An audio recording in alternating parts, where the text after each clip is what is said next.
오늘은 레위기와 그리스도 4강 속죄제와 그리스도에 대해서 함께 나누도록 하겠습니다.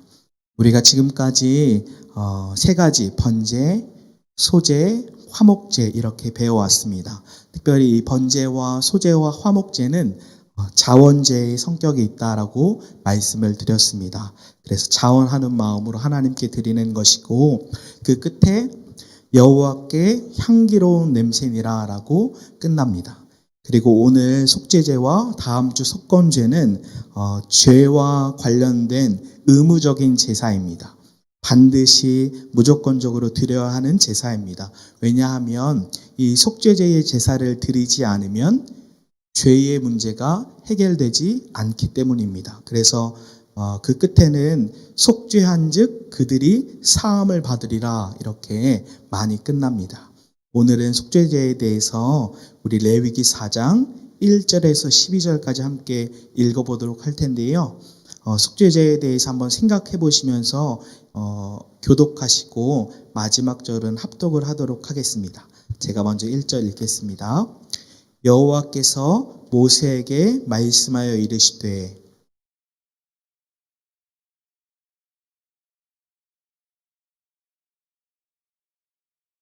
만일 기름 부음을 받은 제사장이 범죄하여 백성의 허물이 되었으면 그가 범죄한 죄로 말미암아 흠 없는 수송아지로 속죄 제물을 삼아 여호와께 드릴지니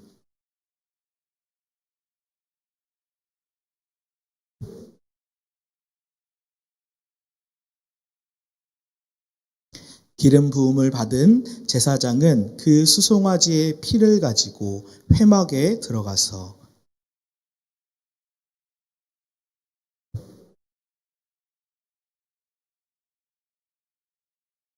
제사장은 또 그 피를 여호와 앞 곧 회막 안 향단 뿔틀에 바르고 그 송아지의 피 전부를 회막 문 앞 번제단 밑에 쏟을 것이며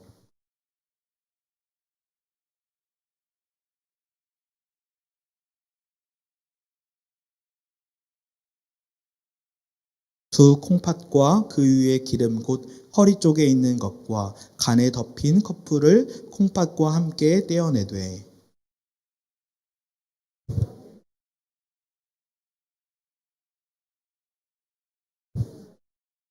그 수송아지의 가죽과 그 모든 고기와 그것의 머리와 정강이와 내장과 똥 곧 그 송아지의 전체를 진영 바깥 재 버리는 곳인 정결한 곳으로 가져다가 불로 나무 위에서 사르되 곧 재 버리는 곳에서 불사를 지니라. 아멘. 우리 1번 속죄제는 히브리어로 하타트라는 단어인데 영어로는 sin offering이라고 합니다. 죄를 사하는 제사입니다. 이 하타트라는 단어는 히브리어 하타에서 유래됐는데 그 의미가 이렇습니다. 관역에서 빗나가다. 1번은 관역에서 벗어나다라는 의미입니다. 즉 하나님께서 인도하신 삶으로부터 벗어나는 것이 바로 죄다. 즉 이 화살이 관역을 향해 가야 하는데 이 관역이 아닌 다른 것으로 가는 것. 예수님을 향해 가야 하는데 예수님이 아니라 다른 것을 향해 가는 것을 죄라고 하는 것입니다. 그래서 죄의 근원에 대해서 예수님께서 요한복음 16장 9절에 죄는 곧 나를 믿지 아니함이요. 예수님을 믿지 아니하는 것이 죄이며 뿐만 아니라 우리의 삶에 예수님으로부터 다 떠난 모든 것은 죄라고 볼 수 있겠습니다. 그것이 속죄제의 의미이고요. 이번에 속죄제의 목적, 이 속죄제를 왜 드리는가? 양가로 1번에 백성들의 죄 용서를 위해서 속죄제를 드립니다. 그리고 양가로 2번은 성소의 정화를 위해서 이 속죄제를 드립니다. 이 왜 성소의 정화가 있는가? 그것은 예를 들어 제사장이 죄를 범하면 그 죄를 가지고 속죄 제사를 드립니다. 그때에 성소에 하나님이 계시는 곳이기 때문에 그 곳도 부정해집니다. 그래서 이 속죄제를 통해서 제사장 자신, 그 사람도 속죄하고 뿐만 아니라 그 성소도 정화되는 것, 깨끗하게 하는 것을 의미합니다. 그러니까 이 두 가지, 백성의 죄, 자신의 죄와 성소의 정화, 그것이 이 두 가지가 다 이 속죄제의 목적을 의미합니다. 그리고 3번에 속죄제의 구조입니다. 양가로 1번에는 속죄제에 대한 서론이고 양가로 2번은 대제사장의 죄를 용서받기 위한 속죄제입니다. 그리고 양가로 3번은 공동체의 죄를 용서받기 위한 속죄제입니다. 이 대제사장과 공동체의 죄는 같은 제물을 사용함으로써 대제사장 한 명의 죄와 공동체 전체의 죄가 거의 같다라고 볼 수 있습니다. 그만큼 비중이 큰 것입니다. 그리고 양가로 4번은 족장의 죄, 그것을 용서받기 위한 속죄제이고 양가로 5번은 평민, 개인의 죄를 용서받기 위한 속죄제입니다. 그래서 크게 대제사장, 공동체의 죄, 그 다음 족장, 그 다음에 평민, 개인의 죄를 용서받기 위한 속죄제입니다. 그리고 양가로 6번에는 속죄제에 대한 추가 사항입니다. 그러면 이 속죄제는 누가 드려야 하는가? 이 속죄제는 누가 드려야 하는가? 모든 사람이 드려야 합니다. 왜냐하면 모든 사람이 죄를 범하였기 때문입니다. 우리 그러면 뒷장을 한번 봐볼까요? 4번에 속죄제의 순서입니다. 이 속죄제의 순서는 우리가 계속 처음에 번제 때의 순서에 대해서 자세하게 설명을 드렸습니다. 화목제와도 유사합니다. 순서가. 그런데 분명한 차이점이 있습니다. 양가로 1번에는 회막문으로 제물을 가져오고요.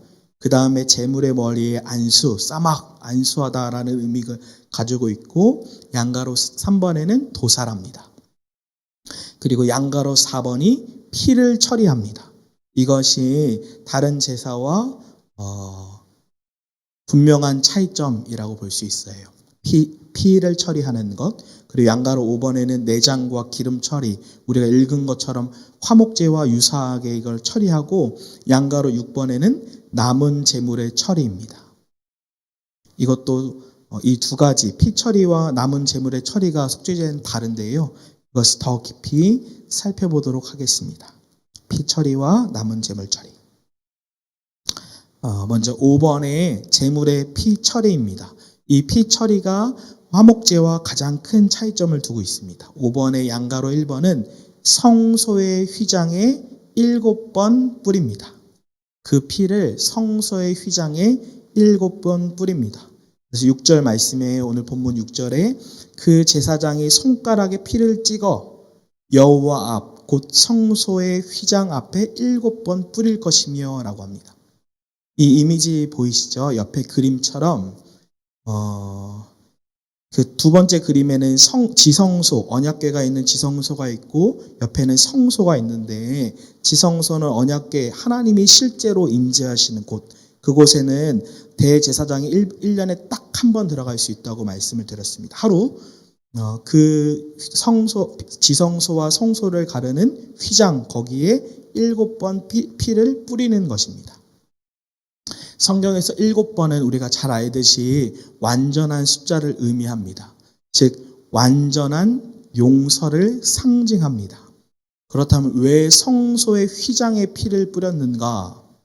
성소와 지성소 사이를 막는 이 휘장에 피를 뿌리는 것은 지성소로 들어간다. 즉 첫 번째로 휘장에 피를 뿌리는 것은 대제사장으로 오염된 지성소까지 깨끗하게 하는 의미가 있습니다.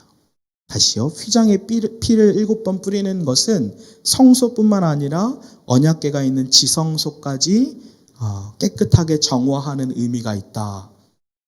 그리고 둘째로는 예표, 상징적으로 이 지성소는 하나님의 임재가 실제하는 곳인데 예수의 피를 뿌리지 않고는 절대 하나님 앞에 나아갈 수 없음을 의미합니다.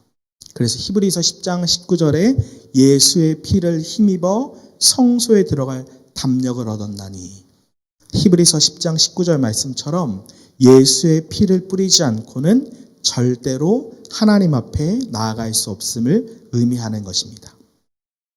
그리고 5번의 양가로 2번에 향단 뿔에 피를 바릅니다. 양가로 2번에 피를 향단 뿔에 바릅니다. 조금 하우링이 있네요. 여기 모니터 소리인 것 같아요.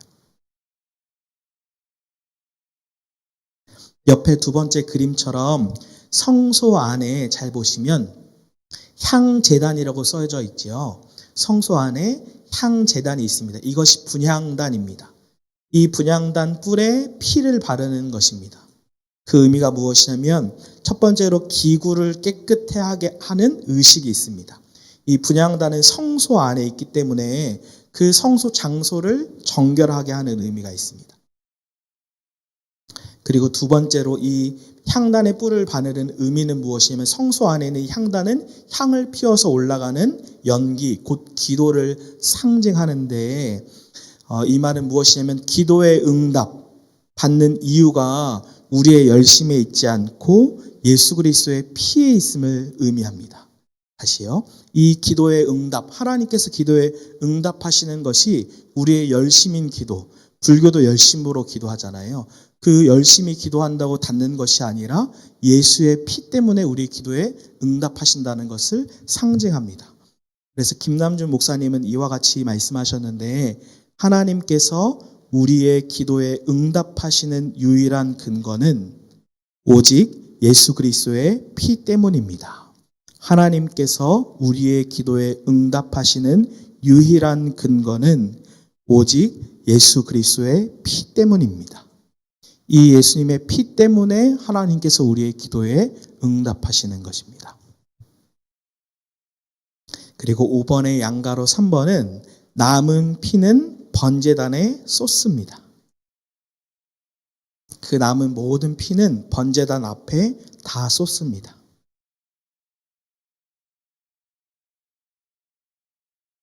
옆에 두 번째 그림에서 입구 쪽을 보시면요. 가장 오른쪽에 입구 쪽을 보시면 놋제단이 있습니다. 이것이 번제단인데 번제단 밑에 남은 피를 다 쏟는 것입니다. 이 남은 피를 번제단 밑에 다 쏟는 것은 어떤 의미이냐면 생명을 하나님께 돌려드린다라는 의미입니다. 왜 생명을 하나님께 다 돌려드린다는 의미이냐면 이 피는 곧 생명이기 때문입니다. 동시에 이 생명을 하나님께 돌려드린다라는 의미와 함께 번제단 아래에 피를 쏟는다는 것은 십자가 아래 보혈을 쏟으신 예수님의 피를 상징합니다. 십자가 아래 보혈을 쏟으신 예수님의 피를 상징합니다. 피 흘림 없이 죄사함이 없기 때문입니다. 이게 핏뿌림 크게 세 가지고요. 성소 휘장에 7번 피를 뿌리는 것, 향단 뿔에 피를 바르는 것, 남은 피를 번제단에 쏟는 것입니다. 그리고 6번은 남은 제물의 처리입니다. 이 남은 제물의 처리, 속죄제는 어디에서 마치는가? 어디에서 마치냐면 진영 바깥에서 마칩니다. 속죄제는 진영 바깥에서 끝마칩니다. 그래서 레위기 4장 11절 12절 말씀을요. 우리 PPT로 한번 같이 읽어보겠습니다. 레위기 4장 우리 본문 말씀인데요. 11절 12절을 함께 읽어보겠습니다. 시작.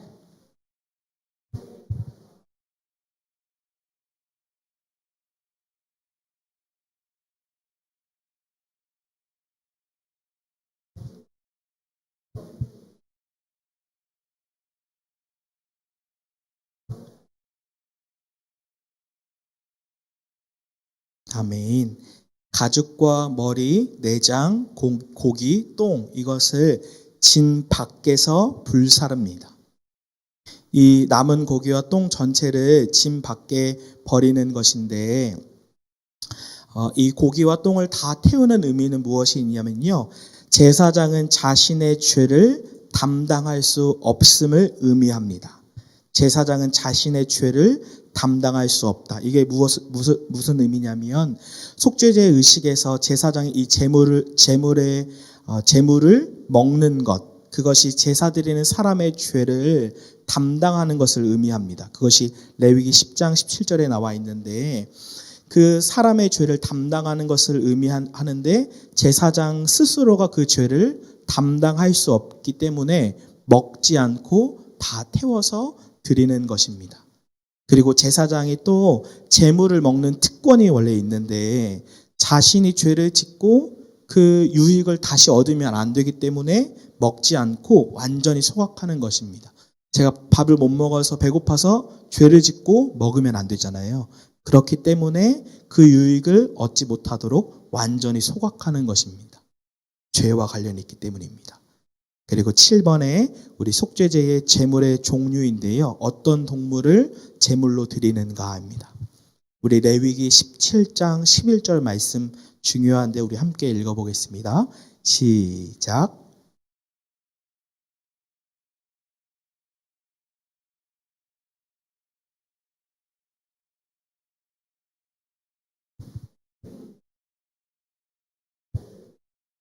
아멘. 생명이 피에 있다. 그리고 이 피가 죄를 어떻게 한다고 말씀하죠?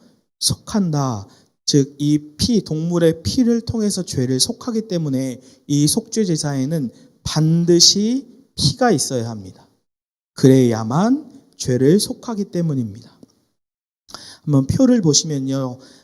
특별히 이 속죄제는 사실은 제물의 종류에 초점이 있기보다 제사자, 제사를 드리는 사람을 중심으로 분류가 됩니다. 조금 복잡할 수 있지만 잘 따라와 주시면 되겠습니다. 가장 밑에 보시면 제사자의 대제사장과 공동체가 있습니다. 따라오셨나요?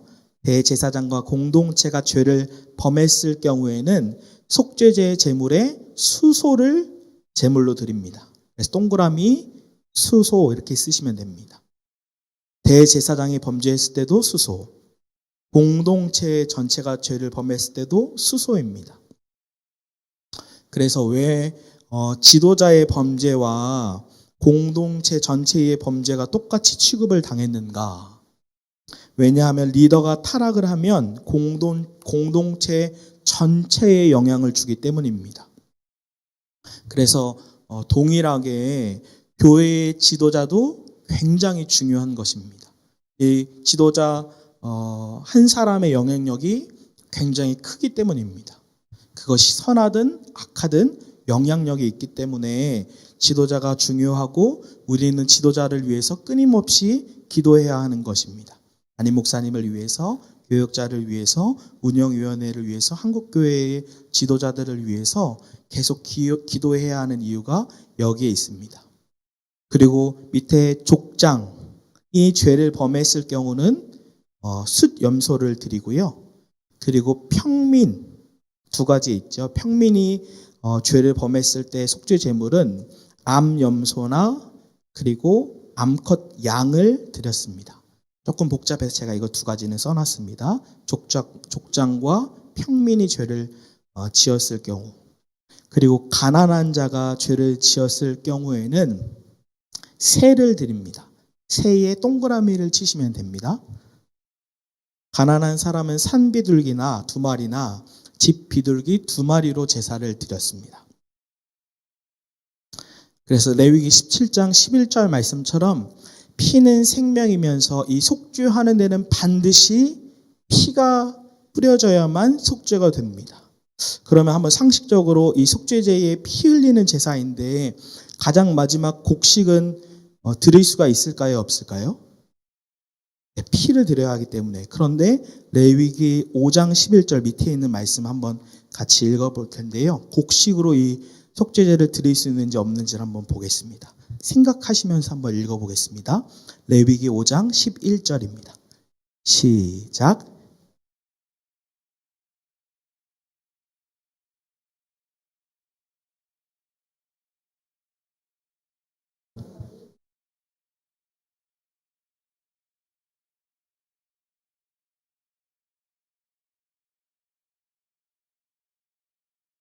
아멘. 속죄 제물을 고운 가루로 받으셨습니까? 안 받으셨습니까?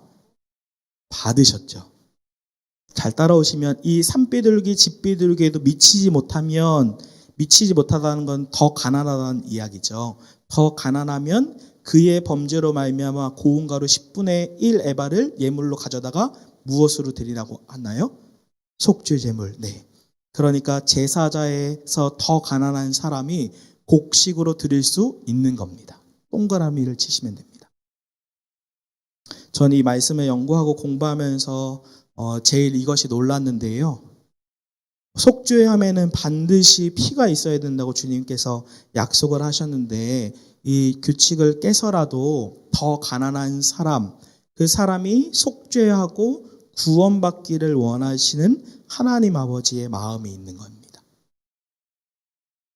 그래서 구원받는 일에는 부유하거나 가난하거나 높거나 낮거나 남녀노소 불문하고 모두에게 있는 것입니다. 저는 이 말씀을 공부하고 묵상하면서 우리 교회의 문턱이 높은가 낮은가 이 생각을 해봤습니다.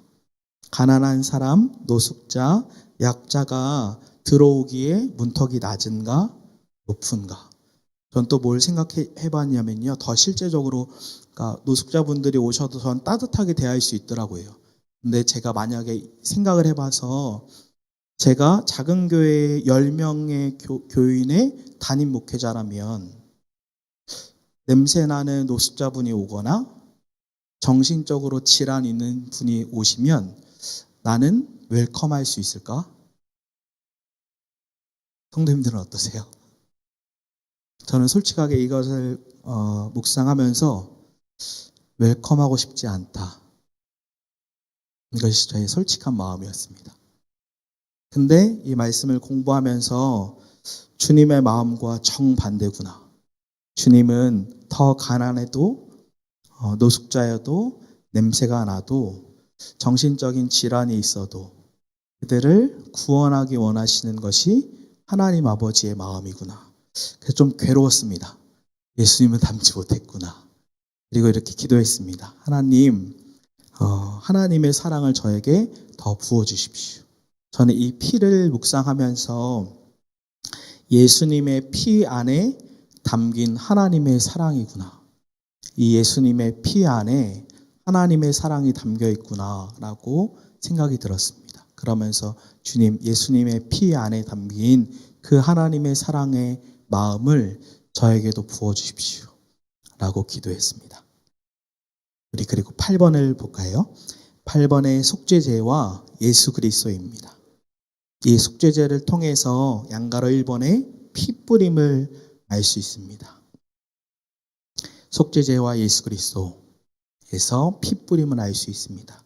우리 베드로전서 1장 2절 말씀을 함께 읽어보겠습니다. 베드로전서 1장 2절 말씀 시작.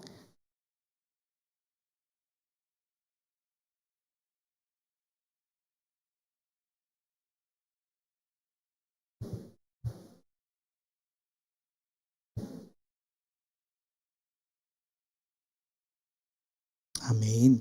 이 성소의 휘장에 피를 7번 뿌린 것처럼 그것은 상징이지만 상징이 아니라 실제이신 그리고 완전하신 예수님의 피가 우리의 심령에 뿌려져야만 하나님 앞에 나아갈 수 있음을 의미합니다.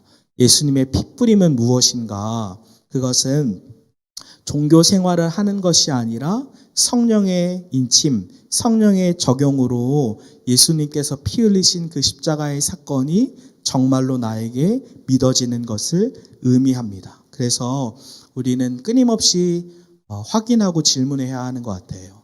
내 심령에는 예수의 피가 뿌려졌는가? 나의 배우자의 심령에는 예수의 피가 뿌려졌는가? 우리 자녀들의 심령에는 정말로 예수의 피가 뿌려졌는가? 우리 부모님의 심령에는 예수의 피가 뿌려졌는가? 단순히 교회 예배당을 밟고 종교적 열심으로 구원을 받는 것이 아닙니다. 저는 종교적 열심을 절대로 무시하지 않습니다. 예수의 핏부림 받은 사람은 하나님을 사랑하는 마음으로 반드시 열심으로 섬기게 되어 있습니다. 그러나 예수의 핏부림이 없이 종교적 열심도 할 수 있습니다. 예수의 핏부림 없이 종교적으로 열심을 하고 심지어 기적이 일어나도 예수님께서는 주여 주여 하는 자마다 다 천국에 가는 것이 아니고 심지어 그들이 놀라운 기적을 행할지라도 나는 너를 도무지 알지 못한다. 왜냐하면 그들의 심령에는 예수의 핏부림이 없기 때문입니다. 심지어 성경을 가르치는 목사여도 그 심령에 예수의 피가 없으면 그 사람은 구원받은 성도가 아닙니다. 그래서 우리는 끊임없이 질문해야 합니다. 정말로 우리의 자녀의 정말로 사랑하는 우리 부모님 심령에는 예수의 피가 뿌려진 것이 맞는가? 그래서 이 첫 번째 조경으로 끊임없이 질문해야 하고요. 또 하나님께서 더 가난한 사람들까지 구원하시기 원하는 그 하나님의 아버지의 마음을, 그 사랑을, 피 안에 담긴 하나님의 사랑을 우리가 구해야 하겠습니다. 우리 8번의 이 속죄제와 그리스도, 양가로 2번은요. 영문 받기입니다. 이 속죄제와 그리스도를 통해서 영문 받, 그것을 배울 수 있습니다. 우리 히브리서 13장 11절, 12절, 13절까지 말씀이네요. 13절까지 말씀 같이 읽어보도록 하겠습니다. 시작.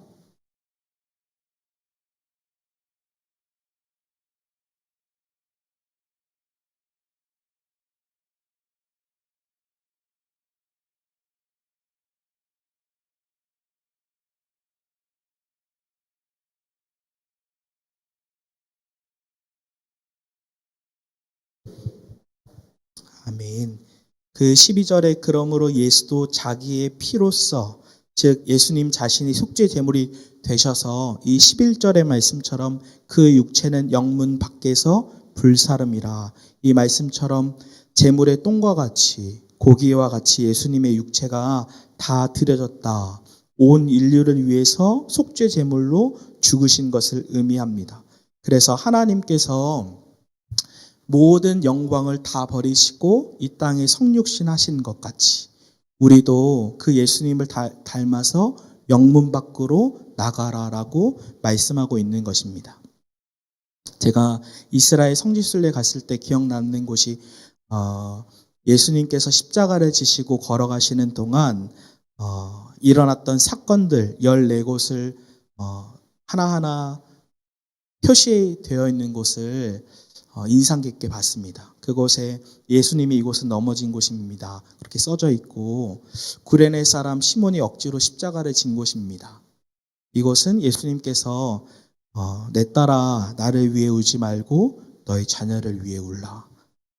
그렇게 예수님께서 성문 밖에서 십자가를 지고 피를 흘리시고 진 밖에서 불살라진 것처럼 죽으신 것입니다. 저는 이 히브리서 13장 13절 말씀에 그의 치욕을 짊어지고 영문 밖으로 그에게 나아가자, 이 말씀이 너무 깊이 와닿았는데요. 저는 교회 안에서만 살았지, 교회 안에서 사역이 너무나 중요하죠. 사역을 했지 세상 속으로 들어가서 그리스도인답게 살아갈 수 있을까? 라고 질문하면 솔직하게 어렵다, 이런 생각이 들었습니다. 그런데 예수님께서는 성문 밖에 나가신 것처럼 히브리서 기자는 우리를 향해 그 밖으로, 영문 밖으로 나가라라고 외칩니다. 저는 그 닐콜이 쓴 오가닉 처치, 그 책을 읽으면서 이 말이 깊이 와닿았는데요.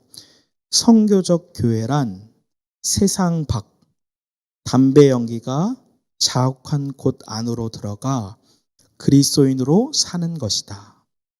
성교적 교회란 세상 밖, 담배 연기가 자욱한 곳 안으로 들어가 그리스도인답게 사는 것이다. 저는 그 담배 연기가 자욱한 세상 속에 들어갈 수 있을까? 이 질문에 좀 멈췄습니다. 정말 나갈 수 있을까? 겁이 난다. 성도님들이 참 대단하시다. 이런 생각이 들었습니다. 그러면서 어떻게 담배 연기가 가득한 그 세상으로 나아갈 수 있을까라고 고민했을 때 제 안에 스스로의 정답은 딱 하나였습니다. 내 안에 계신 예수님과 함께 담배 연기가 자욱한 세상으로 가야지. 왜냐하면 예수님께서 육신을 가지고 담배 연기가 자욱한 이 땅 안으로 들어오셨기 때문입니다. 우리가 각자 예수님처럼 어떻게 영문 밖으로 나아갈 수 있을까를 고민하시고 스스로 적용하셨으면 좋겠습니다. 제가 어떠한 정답을 드리는 것이 아니라 나는 어떻게 영문 밖으로 나아가서 정말로 그리스도인답게 살고 그 세상 사람들이 내 안에 계신 예수님을 볼 수 있을까라고 스스로 고민해 보시고 적용하시는 밤이 됐으면 좋겠습니다.